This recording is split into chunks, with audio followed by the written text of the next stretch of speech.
Well, let's get into this a little bit further. I'm very happy to say we have a couple of guests on the programme. Fay Rahman is a No Hijab Day activist, and Reese Everson, a women's rights advocate and author as well, joins us live. Who will we start with?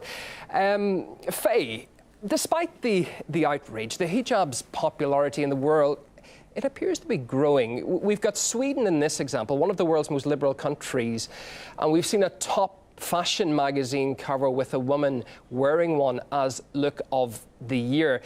These women are wearing them from choice. Are they wrong? In my personal opinion, I have no problem with a woman choosing to wear the hijab. My problem stems more from forced hijabs around the world through law, such as in Iran and Saudi Arabia, as well as within our communities throughout the world. Many, many girls are forced into wearing the hijab without any, usually from a very, very young age, without any full understanding of what it represents and that how difficult it will be to later take it off.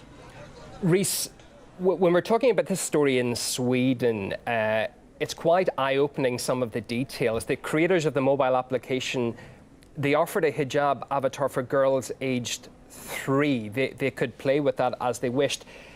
Do you think that was okay? Well, the app developers are merely reflecting the culture that's taking place in their community. What we now know is that a lot of people have immigrated to Sweden, and they are practicing the Muslim faith, and they do require that their children wear these hijabs as young as 3. We've seen where school teachers in Sweden have been told that they have to make sure by the parents that they have to ensure that their children don't take off their hijab even if they want to play at the age of 3. We've been told that there have been other cases where some principals have said that no one's allowed to wear hijabs in their school. So there's definitely a community where this is a very real and present apparent, issue and concern. And so we have to just allow the app designers to kind of basically play to their audience, if you will. Fay, is there an issue with the banning, the concept of banning them?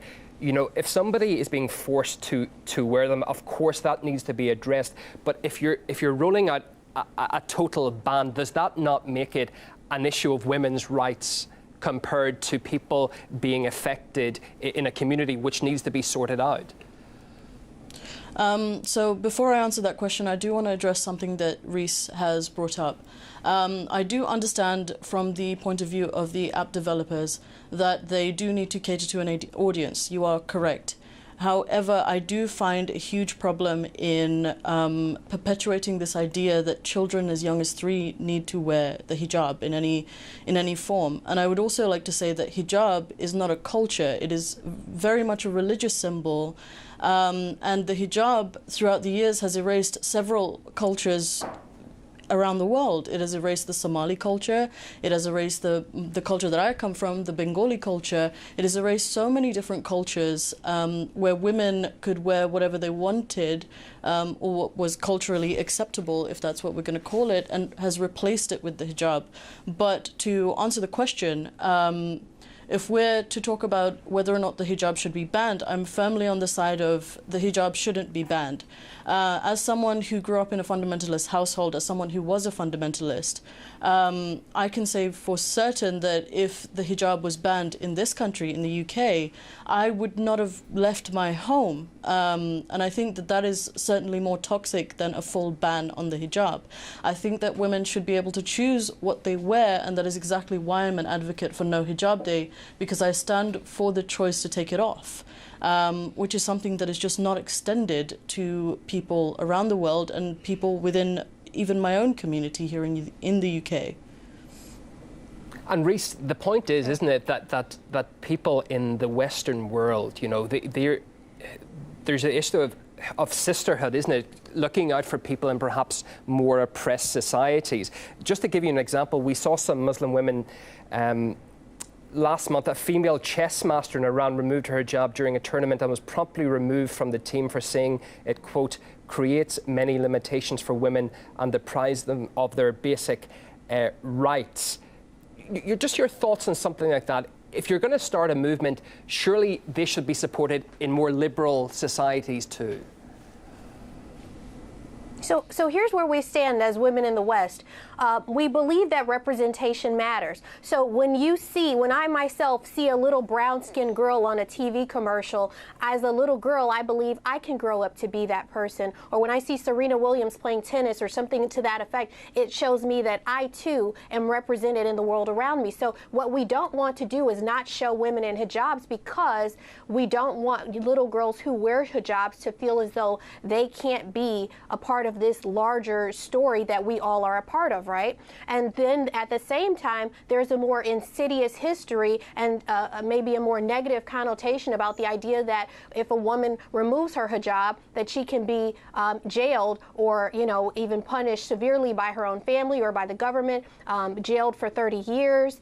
She could be murdered. And so, or, having acid thrown in her face. So these things, although they are, like you said, Faye, religious expectations that are placed on these women, they come with very real and insidious and very unfortunate requirements. And it's a nuance that we want to balance. We want to allow women who are a part of this religion to feel as though they're a part of the larger fabric and this larger blanket that we all weave together to be a part of. But at the same time, we have to acknowledge the realistic history that stands behind and within the very real present history, the realities that face women who are in these are part of these religions. So it's very nuanced. We want these young women who in the tennis tournament who take them off and say this is oppressive. We want their voice to be heard, right?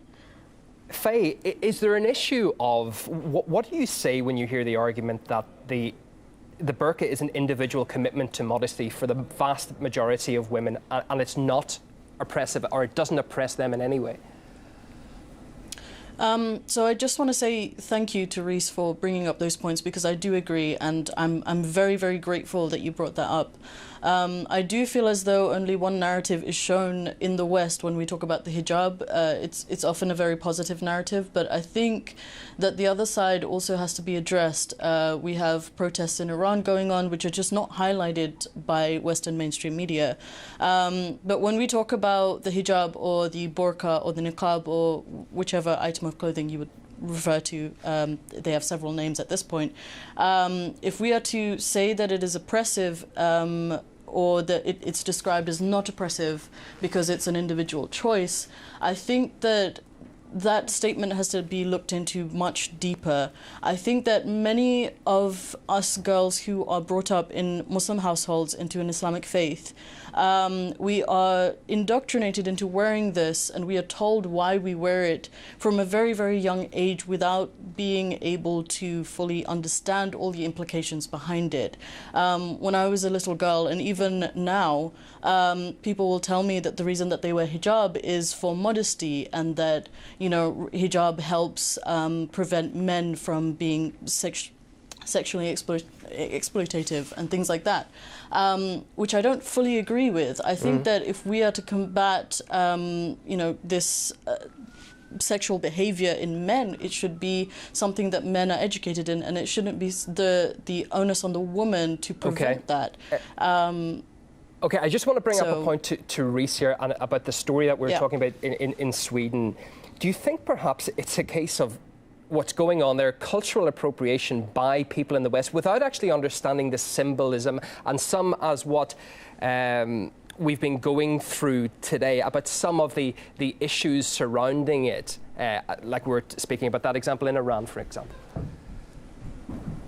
So here's my view. I believe that sometimes appropriation is a very real thing, and in this instance, I don't believe it is. I believe that people like Elle magazine and different countries are looking to celebrate the individual differences that many women face. If you look at different brands of makeup, they're using or they're selling many more shades of skin to represent, to make sure everyone has a shade for themselves that matches who they are. And I think right now, what the media, what magazines, and the beauty standards are trying to do is just be more inclusive and say there's a spot for you here. And so with that, we don't know all the times why some of the things that are represented in our cultures or religions they exist. So what we're now realizing is, okay, while we're trying to support and be inclusive, there are some issues with the historical and the current realities that are attached to these hijabs and the women being covered. And so if we ask the question, you know, Fay, if we in a world where there were no men, in this hyper unrealistic world where there are no men,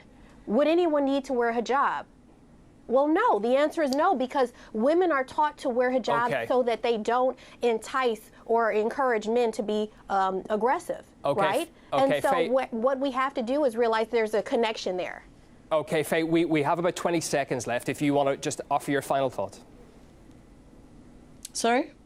We have about 20 seconds left. If you'd just like to offer your final thoughts.